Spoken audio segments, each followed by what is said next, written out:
missed his chance because by that time the sludge was in, it couldn't get up. I was off for 6 weeks and then I went back down to help to recover the bodies of the men that lost their life. Okay, and I went back down to raid out the pit. It took us a full year to do that, and it took a full year before the last body was recovered. I had the job of the washing up of the men as they were brought up to try and, if a dead person in that state could be made nicer, to try and make them so they could be somebody that they could look at. And every time there were a body recovered, if you were working at the time of the funeral service, you stopped work and went over to the cemetery with your working clothes on to pay your last respects again. There were 129 men altogether. 13 lost their life.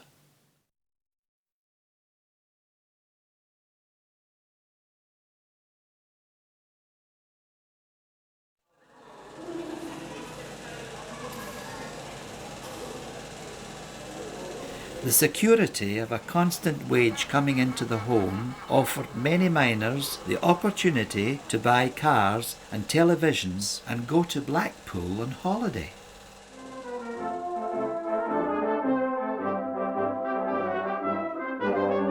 The 50s saw New Cumnock at its peak. Each street had the time, money and community spirit to compete with their float entry in the annual gala day.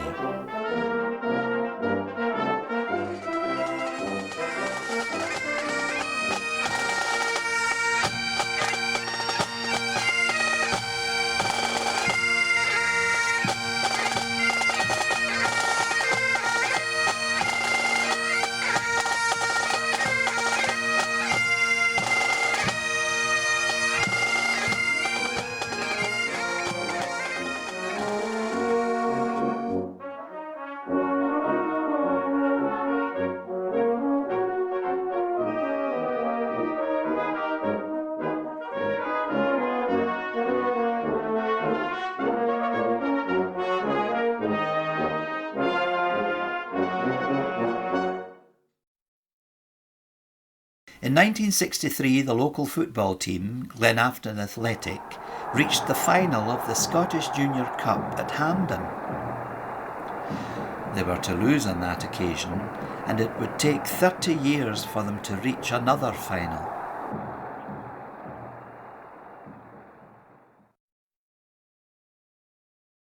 Another change, of course, was the 1960s when all the collieries closed and nothing to replace them.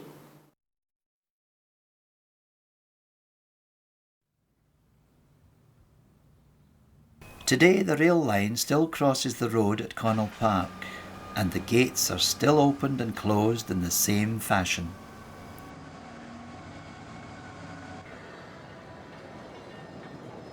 It caters for a very different kind of mining, one which is not so reliant on manpower for production. The National Miners' Strike in 1984 was to divide the people of New Cumnock more than any other event within living memory. It was a hard year, and there was a lot of bad feeling in the village. I'd never ever experienced a strike before, so I really didn't know what to expect.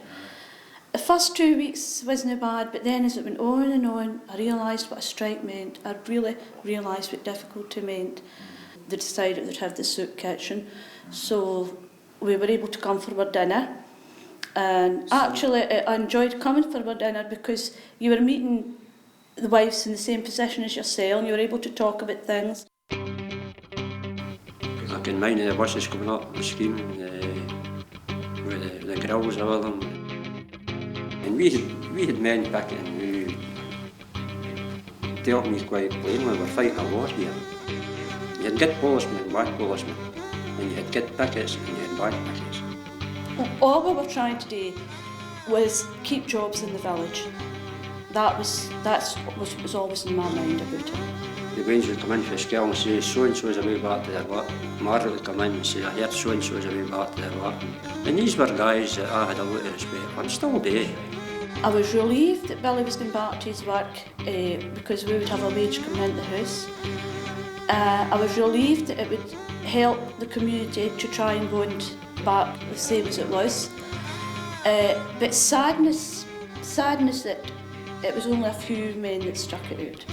Because in England they were going back with the bands and the women behind them, but here it was only just remaining a bus.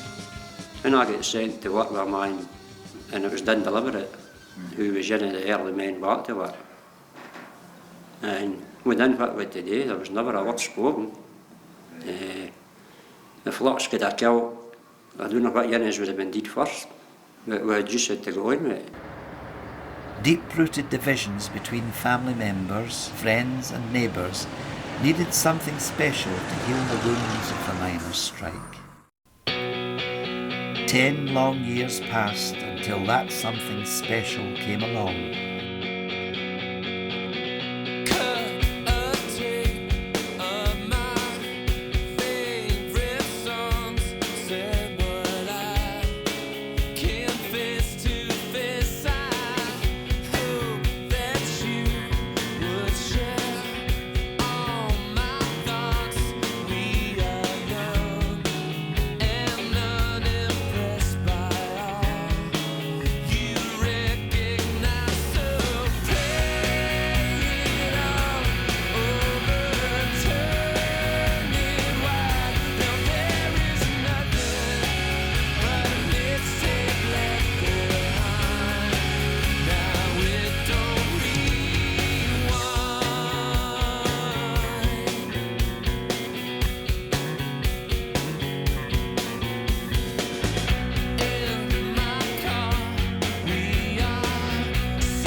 Stewarding now, please. All those are stewarding.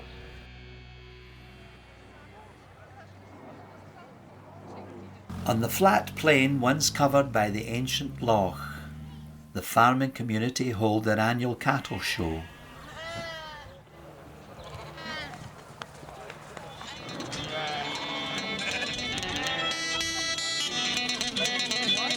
And in what was once the minister's glebe, the Burns Club reenacts a holy fair.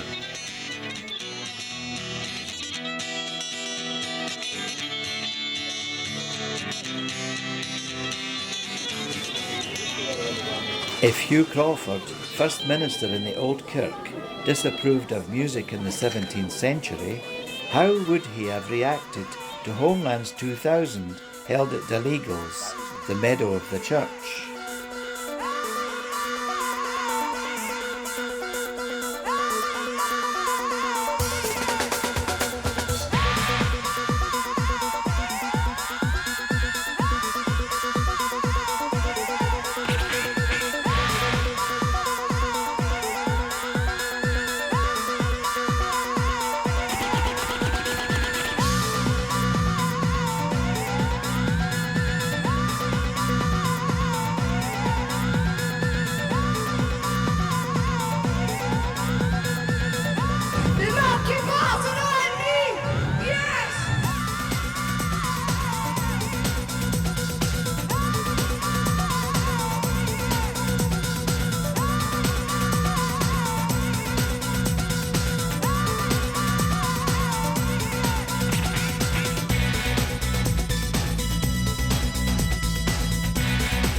The brand new homes their grandparents moved into are themselves now being demolished, the streets returning back to the fields.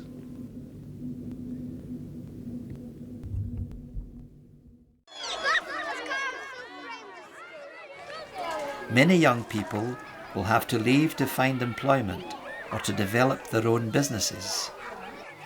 I think obviously any person's upbringing influences the type of person that they're going to be, and I think being brought up in New Cumnock, people soon sussed you out if you were a phony, and you were brought back down to earth very quickly, and I think that's a great attribute to have in business, the ability just to be yourself, but also the ability to actually suss out other people and see if you think they're being genuine or not.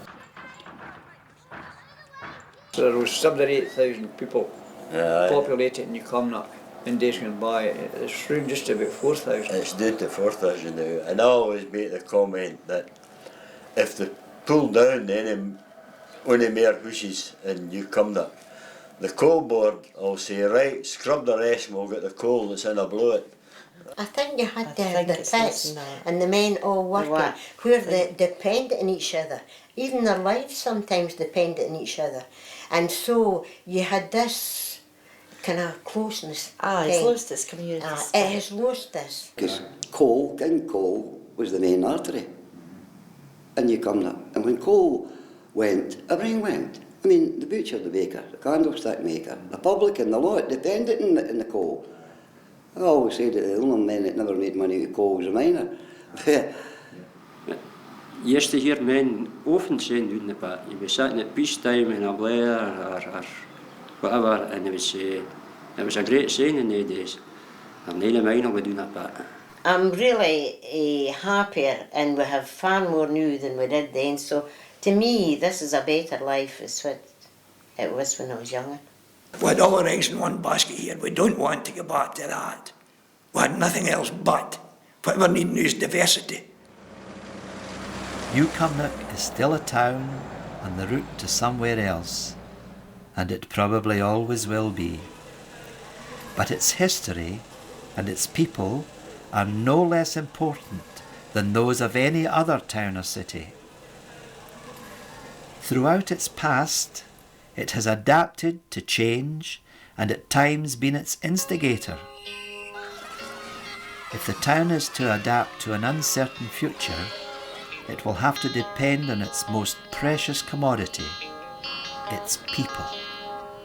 Years ago my heart was set to live, oh, and I've been trying hard against unbelievable odds.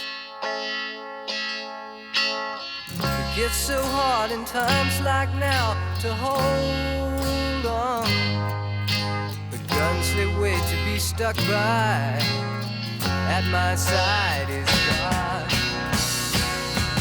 And there ain't no one going to turn me around. Ain't no one going to turn me around.